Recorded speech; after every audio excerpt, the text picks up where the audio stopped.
Technology. So first let me explain what we have been researching on for the past couple of days. We've been covering topic 3 and went towards the issue. Unequal wealth distribution prevents people from accessing the benefits of present-day technology in our daily lives.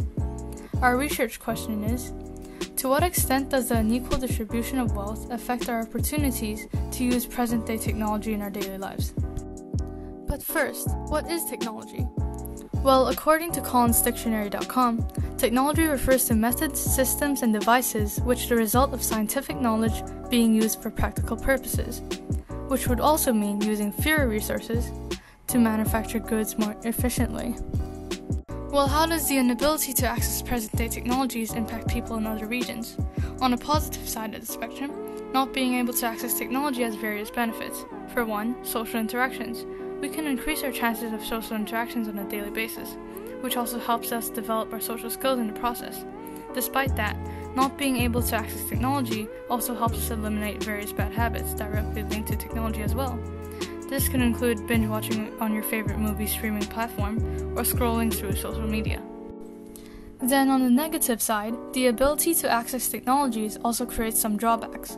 Without being able to access technology, it won't be as easy to research and access the vast information that educational websites provide, restricting us from being able to expand our educational opportunities, limiting us to only certain sources of information. This is then followed by fewer job opportunities. Let me explain. In rural areas, workplaces like farms would require a large workforce in order to accomplish a certain task or produce certain goods. However, as technology develops, we would come across something similar to the agricultural revolution, where various technological inventions, which are more cost-effective and efficient, have caused many workers, especially farmers, to become unemployed, benefiting the landowners a lot more.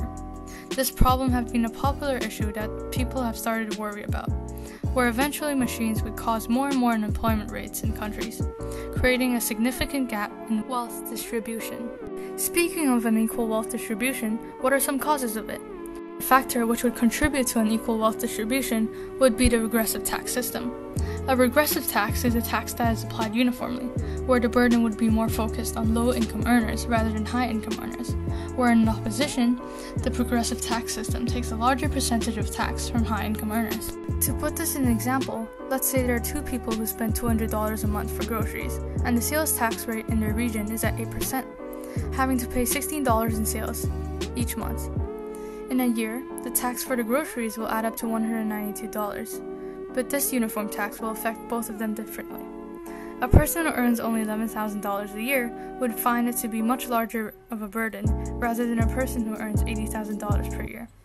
Therefore, this creates more of a bias towards high-income earners in the social system. But what are the consequences of unequal wealth distribution?